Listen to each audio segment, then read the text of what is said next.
pour un live sur notre page Facebook. Donc, on Oui, peut aussi vous suivre en son et en image. très bien. Vous allez bien? Très bien, et vous? Un coach a toujours confiance en lui. Un coach a appris à avoir plus confiance en lui, Oui, à développer sa confiance en confiance en lui. lui. Absolument. Donc, on va y aller étape par étape. On a tendance à un peu mélanger confiance en soi, estime de soi, Oui. tous ces soi, en fait. Mais la confiance en soi, qu'est-ce que c'est exactement? Comment vous, les spécialistes, vous la définissez? Alors, la confiance en soi, c'est être capable de se mettre en mouvement, de faire des choses différentes, de se comporter autrement pour obtenir des nouveaux résultats, donc pour atteindre un objectif important. Donc, la confiance en soi, La c'est... confiance en soi, pour vous, elle est liée au changement? Oui, tout à fait. Changement dans le mode de vie, changement dans le statut, toutes ces choses-là? C'est pas Euh, quelque chose de en soi, en fait?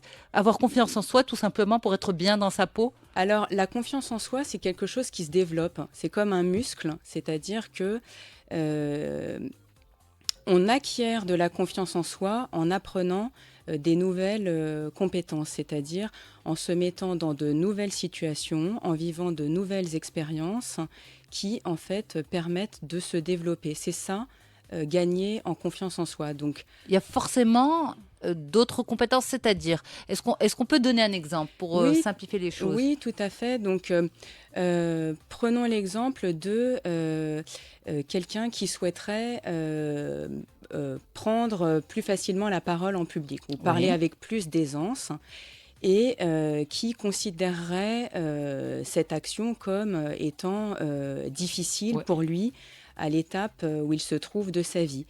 Donc, développer sa confiance en lui à ce niveau-là, ça va signifier déjà en prendre la décision, se dire, je décide aujourd'hui que je vais travailler sur ce sujet-là et donc euh, multiplier les opportunités de travailler là-dessus. Mhm. Donc, si prendre la parole devant un grand auditoire, c'est trop compliqué pour cette personne dès le début, l'idée, c'est de faire des actions plus petites dans un premier temps, comme par exemple préparer son discours à l'avance, poser ses idées noir sur blanc sur une feuille, c'est-à-dire s'imprégner de ce qu'on a à dire, et puis après, de prendre du temps pour soi tout seul pour fermer les yeux et s'imaginer en train de parler aux gens, s'imaginer leurs réactions, s'imaginer dans le contexte, voir plein de détails et bien sûr se voir réussir. En fait, c'est se donner l'opportunité de réussir en s'armant de plusieurs compétences. C'est ça. Mais on ne peut pas parler de confiance en soi dans l'absolu, c'est-à-dire une personne,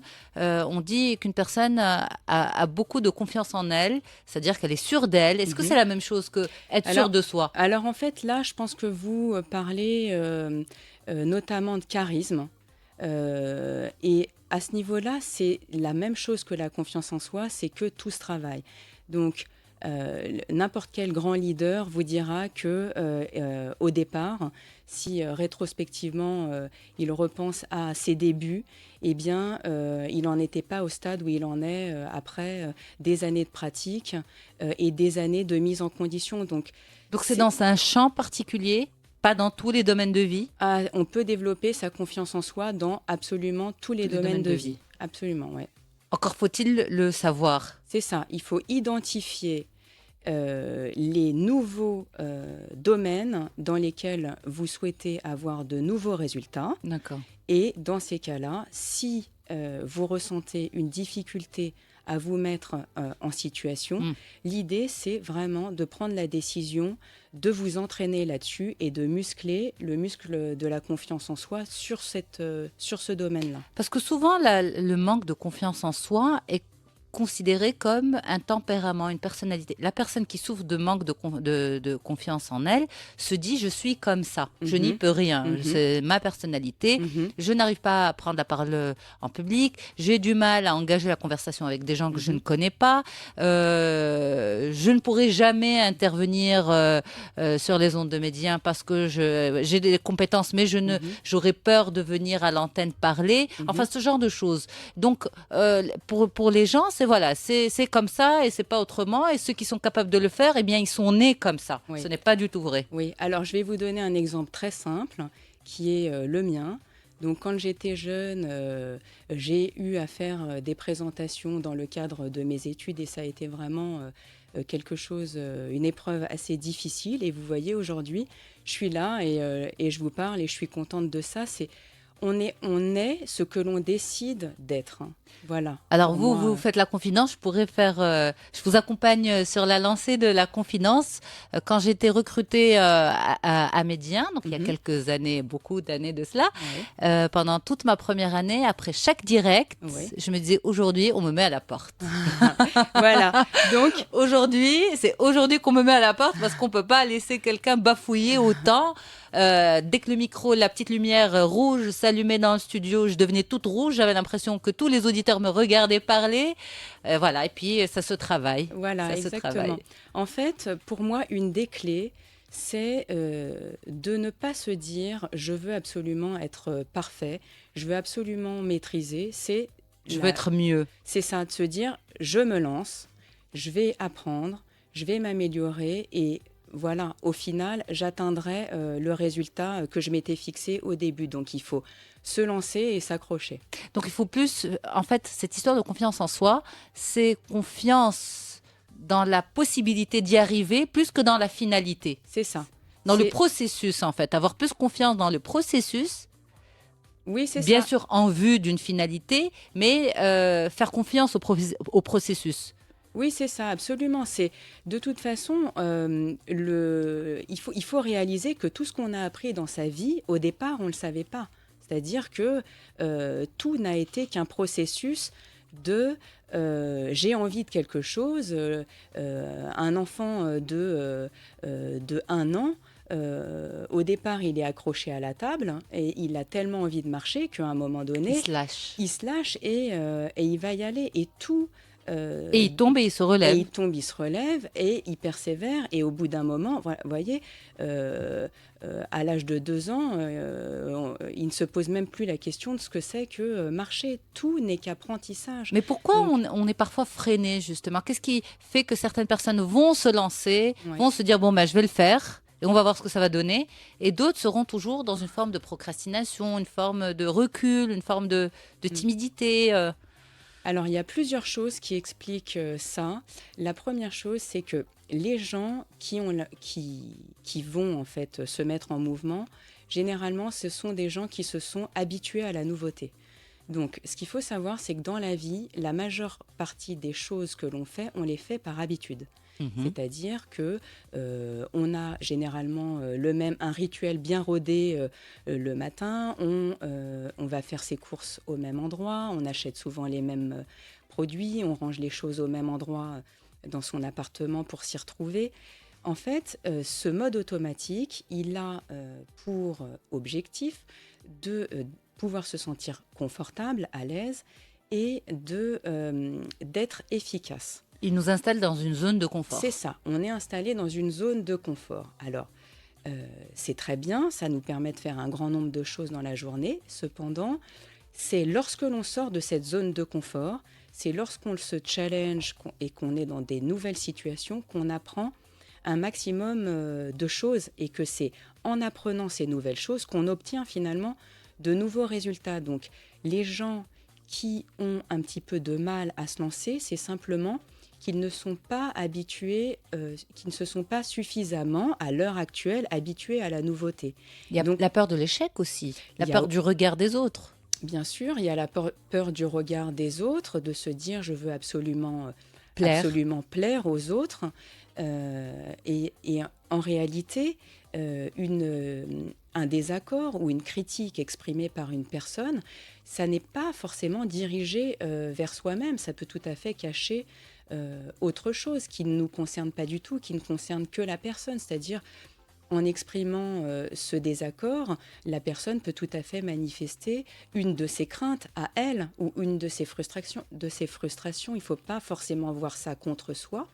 Et il y a des critiques, quand elles sont bien formulées de la part des autres, qui sont extrêmement constructives. Tout à fait. Donc, Faut, ça, il faut, dans un certain sens, apprendre à se détacher du regard des autres. absolument. Mais vous, les coachs, vous travaillez rarement sur la cause. Vous allez vers le changement, l'évolution, le Oui. développement. Parfois, la cause est importante aussi à dénouer parce que le regard Mm. des autres, un regard qui, on va dire, va être oppressant, va être écrasant, émane d'une structuration Mhm. de l'individu. Donc, ça c'est presque inscrit dans son ADN de Mhm. mode de fonctionnement. Et donc, il faut autant de temps pour inscrire une information que de temps pour la désinscrire. Euh, Non? alors, par rapport à, vous dites travailler sur la cause, donc effectivement, en coaching, on a tendance à chercher majoritairement des moyens de sauter au-dessus de l'obstacle ou de le contourner pour atteindre son objectif. Généralement, quand on travaille sur sa confiance en soi, c'est-à-dire quand on se met en mouvement et qu'on se met à faire des nouvelles choses et qu'on se met à avoir de nouveaux résultats, ça remplit en quelque sorte le vase de l'estime de soi. Oui. Donc l'estime de soi, c'est la capacité que l'on a à pouvoir se dire qu'on a de la valeur, se dire des choses, avoir un discours intérieur qui est positif, s'aimer en fait tel que l'on est, avec ses qualités et ses faiblesses. Donc normalement, Mais quand on... pardon, Pardon. c'est bien dit de préciser, et ses faiblesses, Oui. ça veut dire que ce n'est pas de l'ego. Non, non, C'est c'est pas une histoire d'ego. L'ego, c'est que du positif. Je ne peux être que bien, je ne suis que bien. Alors, quand on parle d'estime de soi, c'est justement ce qu'on a de bon en nous et ce qu'on a, on va dire, de moins bon. Avoir cette lucidité sur soi-même. Ben, en fait, c'est surtout réaliser que chaque défaut que l'on a n'est en fait, ne trouve son origine que dans une qualité. C'est-à-dire que souvent, les défauts que l'on a, c'est simplement quand nos meilleures qualités s'expriment à l'excès.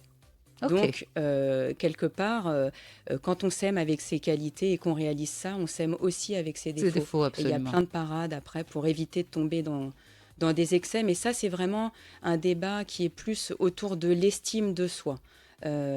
Normalement, le fait de se mettre en action, ça doit déjà nourrir une certaine estime de soi.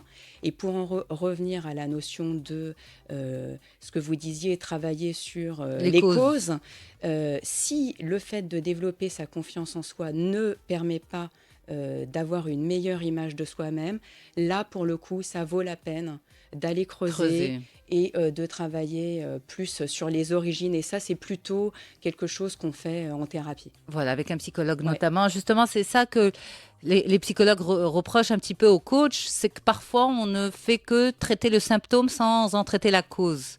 Oui, alors pour Ça, c'est un débat aussi. Oui, alors pour moi, la thérapie et le coaching sont complémentaires, c'est-à-dire que l'un n'exclut pas l'autre, que ça répond à deux besoins qui sont tout à fait différents, et on peut tout à fait faire...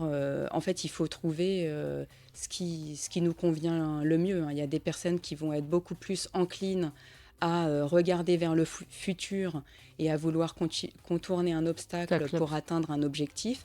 Et puis, il y en a d'autres qui vraiment vont avoir besoin éventuellement d'aller creuser des choses qui peuvent faire partie du passé. L'un n'exclut pas l'autre. Absolument. Donc, on disait qu'est-ce qui fait que certaines personnes ont du mal à sauter le pas. Eh bien, on rajoute quelque chose par rapport à ce point-là en particulier? On rajoute quelque chose. Il y a quelque chose que je voudrais rajouter, c'est le fait de vouloir, d'attendre en fait d'être parfait pour se lancer à faire quelque chose. Voilà, donc je vais vous donner deux exemples qui me viennent en tête. Par exemple, attendre de parler parfaitement une langue étrangère. Pour se lancer. C'est ça, pour prendre la parole, sauter sur toutes les opportunités pour s'exercer dans cette langue, ou attendre de maîtriser à 100% un sujet pour commencer à en parler. Donc, c'est-à-dire vouloir être tellement parfait qu'on peut en venir à ne pas agir du tout. Absolument, et on passe à côté de bonnes occasions, de bonnes opportunités. Voilà, exactement. Donc, pour moi, dans ces cas-là, l'idée, c'est vraiment de se dire je démarre à l'état où je me trouve et je m'améliore. Alors justement, il y a un point qui est important. Comment fait-on pour avoir plus confiance en soi? Alors, il y a plein de petites astuces. Les 2 premières, on en a parlé tout à l'heure, donc c'est, définir des petites actions au quotidien qui challengent un peu pour, s'habituer à la nouveauté. Donc, parler à quelqu'un dans l'ascenseur, se lancer dans des discussions avec, les commerçants, dire non quand on a l'habitude de dire oui tout le temps, Ça, c'est deman un gros challenge pour beaucoup de personnes, hein. Ça, voilà. c'est pas une petite étape. Ouais, non, mais bon, on peut au moins se fixer, C'est ouais. d'essayer de le faire régulièrement, changer certaines choses dans ses rituels. Et puis, c'est ce que je disais tout à l'heure, se voir faire les choses dans sa tête avant, se voir réussir. Ça, c'est très important, la visualisation. Et puis, il y a aussi quelque chose qui fonctionne très bien, c'est lorsqu'on veut avoir plus confiance en soi sur un domaine, c'est d'agir comme si on avait déjà confiance en soi. Donc, C'est-à-dire? c'est-à-dire, si on a envie d'avoir un abord plus aimable, plus chaleureux, eh bien, à partir du moment où on réalise que c'est ça qu'on souhaite développer, de ne pas attendre et de sourire un maximum de temps par jour à un maximum de personnes. Donc, le fait de se mettre dans une dynamique où on fait comme si on avait déjà confiance, permet en fait d'avancer et de se développer. Donc en fait, on peut vraiment, on va dire, y arriver en mettant en place toutes ces astuces sans être forcément accompagné par un coach. Oui, tout à fait. En On peut. suivant l'émission et vos conseils maintenant. Ouais, tout à fait. Et il faut simplement en prendre la décision Disons, et et s'y tenir, c'est-à-dire vraiment faire des nouvelles choses au quotidien. au quotidien, visualiser et puis voilà, ne pas forcément se poser un objectif très haut et vouloir l'atteindre du jour au lendemain, C'est ça. mais par palier. C'est ça, par palier. C'est-à-dire si une grosse action est trop effrayante de premier abord, se fixer des petites actions successives qui permettent à la fin de passer la dernière étape plus facilement. Et puis il y a autre chose, c'est de prendre le temps de célébrer chacune de ses réussites, même les plus petites. Donc ça, c'est très important de prendre le temps de se dire toutes les bonnes choses qu'on mérite, tout ce qu'on a mis en œuvre, les ressources qu'on a utilisées pour réussir quelque chose et d'exprimer sa fierté parce que en célébrant ses réussites, on associe le plaisir à l'effort. Et donc, Bravo. on y revient. Et donc on y revient et on y arrive. Merci beaucoup Alexandra Merci à Duvallée. vous. C'est un plaisir de vous écouter et de vous regarder aussi en live sur notre page Facebook. Moi je reste avec les auditeurs. On se retrouve à 11h30 pour les titres des journaux de la mi-journée, puis juste après pour notre zapping de la semaine.